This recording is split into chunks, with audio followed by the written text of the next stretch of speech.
These have never released before, despite what you might think. 2015 was close, but not quite. This, my friends, is the first time that this PE has released to retail, and it feels so good.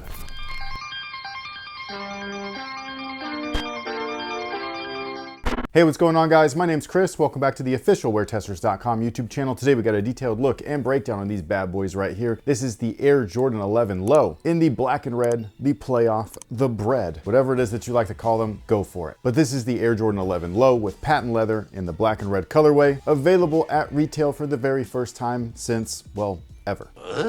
What? You like my hoodie? Well, thank you. It's available now. Limited quantities do remain, so if you are interested in this or any of our other two options that are currently available and shipping right now, head over to senseapparel.com before it's too late. No restocks. No substitutions, exchanges, or refund. Letting you know now. Now, normally we start with the box, but today we're starting with the paper because carbon fiber paper's back. All of that stuff is inside of this box. This brown Nike box right here is what the Air Jordan 11s originally came in, at least some of them. Some of the earliest releases of the Air Jordan 11 actually came in this style box right here. Some of them were the black and red colorway. Some of them were the Concord colorway. I've seen very few of them in the Columbias, but it's very few. And then somewhere down the line, they decided to start putting them in this style box, which is why we see the retros predominantly in this style box.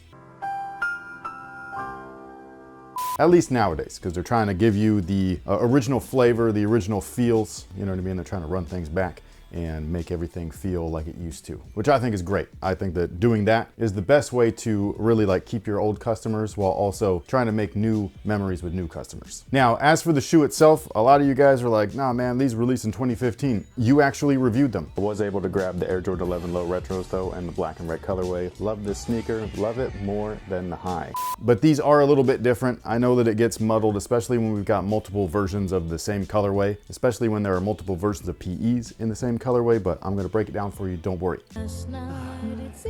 So in 2015, a shoe that looked damn near just like this, but with red lining inside, did release to the public, and yes, that was also an MJ PE, but it was not the PE that like he wore in games. That's what these guys are. So the ones with red liner were something that he did wear. He was spotted wearing them. There is one photo of them, which is this one right here. And then after that, it's basically been a relic ever since until 2015's release of the shoe. Fast forward to 2025, this is the pair that he would wear in games, the pair that he would switch into at halftime or switch out of. I always forget like if he started in lows and ended in mids, or if he started in mids and ended in lows, but it was a thing within his career. Some people believe me, some people don't. But yeah, these guys right here are the PE that I guess maybe we should have gotten first. I'm not sure. I think that it's just nice that they're here finally. I appreciate this. I appreciated the last release as well. And I think that this is really cool. They also made them just like, or at least close to what they actually did for him back in the day. There's one thing that a lot of people are going to be like, hey, that's not right, but it was. And I'll get to that in 1 second. First though, look at that traction.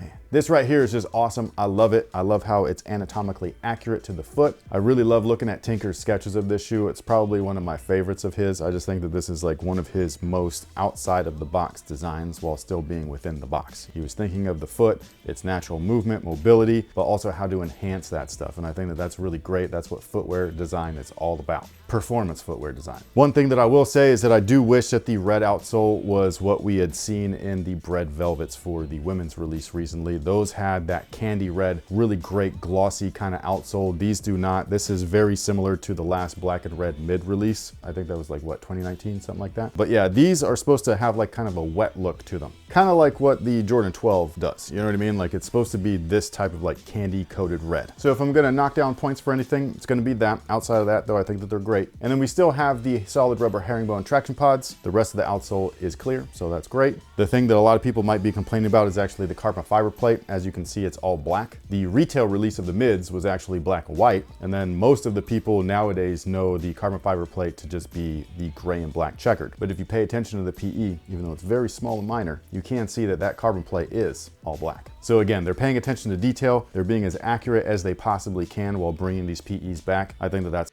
awesome. Now the midsole is Phylon. Basically it's just EVA. And I will say that it is pretty damn comfortable. So sometimes when 11s drop, they're like really firm and stuff like that. I used to have the originals way back in the day. I still have a pair. And the original midsoles were stupid soft. Like they were mad comfortable. It felt like walking on clouds. I'm telling you, this was my first, or this shoe in the mid-top form was my first Air Jordan experience. And once I wore them, there was no going back for me. I was hooked. I was addicted to wearing these shoes. I wore them every day. There was creases galore in the midsole. In the midsole. That's how soft that foam was. It was amazing compared to any other shoe that I'd ever worn at the time. The retros are not quite the same. Are they made for lifestyle? Are they just made differently because EVA compounds are not what they used to be back in 1995 and 1996? I think that that's probably more accurate rather than just giving it the, well, it's made for lifestyle nowadays. If it was made for just lifestyle, I don't know. I feel like they would do something different, and they're not. They're trying to make it as identical as possible. So yeah, I will say that the foam is more comfortable than it's been in past releases. It's not quite the same level as the original release, but I also wouldn't expect it to be, at least not at this point.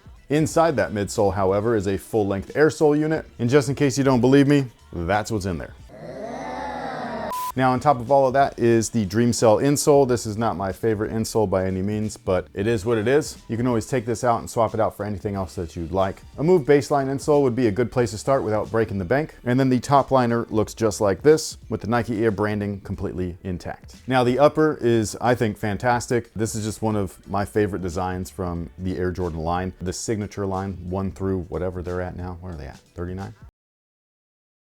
So the patent leather is actually leather, which is fantastic. You can actually see that through the cut line. It is a slightly different color. It's that kind of grayish white color, which I think is great. I think that it breaks everything up perfectly. It looks fantastic. Again, it looks like the originals. I think that this is just awesome. And just in case you were wondering, yes, patent leather is usually leather, hence being patent and leather combined. You know what I mean? So the top coat is the patent finish. Underneath that is actual leather. Back in the day, well, for dress purposes, I don't know really what it was used for. Fancy? Indeed. Most certainly. What year is it? 51. Ah, delectable. But that's what Jordan wanted on his footwear. He wanted people to be able to wear his shoes with suits, which sounds crazy because he told that to Tinker long before this shoe was even thought about and designed and stuff like that. And Tinker kept being like, no, nobody wants shiny on their shoes. Eventually though, obviously, it made it on its way to the product. And what happened? Boys to Men happened. Yeah. That was awesome. And Tinker, we were in the room when he told that story. MJ called him up in the middle of the Grammys and was like, boy, I told you. He didn't say it exactly like that. There was a little more curse words to it, but it was hilarious. But anyways, what Tinker used the patent leather for was for additional support. He was able to keep the entire upper super lightweight by using a ballistic style mesh, a first of its kind for basketball performance footwear, especially in the mid 90s. And then wrapping around the mud guard is that extra supportive material. It's leather with patent wrapped on it. So it was supposed to contain MJ's foot a lot better.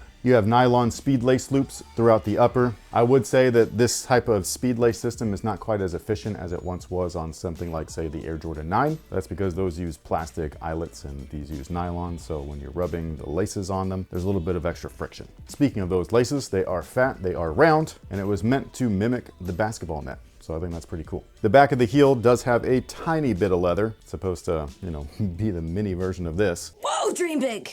And on the back of that is the most ridiculous looking mini Jumpman I've ever seen. They do make them better, so I don't know why this always looks so funny and squished on these. You know what I mean? But like there's been other shoes since then where like the mini Jumpman looks great. So you do have the 23 on the back of the liner. Also looks a little funny because it's squished and just shoved on there, but that's how they originally were, so that's how they are. On the tongue, you still have the Jumpman Jordan tab. It looks fantastic. And then behind the tongue, it still has the iconic patch stating quality basketball products inspired by the greatest player ever. Now, as far as sizing is concerned, with the recent Air Jordan 11 lows, specifically the patent leather versions, I do personally go down half a size. I feel like when I go true to size that they fit a little bit big, especially once being broken in. These do have that thinner, softer patent as well. So if you don't like that and you want to minimize the crease look, going down half a size, make sure that they fit 1-to-1 will do that for you. Obviously you can do other things. You can wear those like crease protectors and all that stuff. I don't like doing that. But yeah, I go down half a size. I think that they fit perfect, but if you like going true to size, by all means, keep doing that. These will be available in full family sizes, so you'll be able to get them for the little ones. You'll be able to get them for yourself. They should be a massive GR, so hopefully they are readily available. I know that when you got a colorway like this, especially when it's based off of a PE that's never released before, it's a special thing, so I hope that everybody can appreciate it. And with all of that being said, what is today's user-submitted question of the day? If you could learn any skill or talent right now and be extremely good at it, what would it be and why?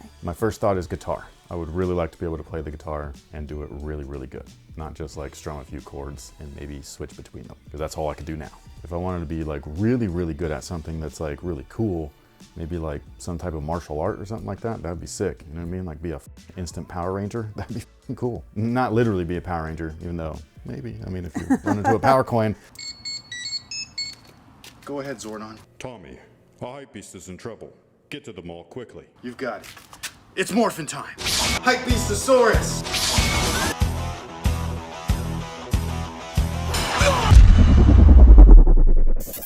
What would you pick? I was leaning towards like a musical instrument at first as well, just because if you learn it, you should be able to do it forever. But I think I'd want to be really talented at like dance. That'd be cool too. Because I can't. But like, I don't want to like do the TikTok type dances. I want to be like, I could do the Charleston, or I could do like swing. When would you utilize that? I don't know, all the time. I would just make my own musical. You'd be doing a duet style dance by yourself, because I ain't doing that shit, dude. I'll just have you stand there. I'm gonna twirl your ass right out the door. That's great. Yeah, I'm like, bye. You go in here and play my guitar and be a Power Ranger. New YouTube channel.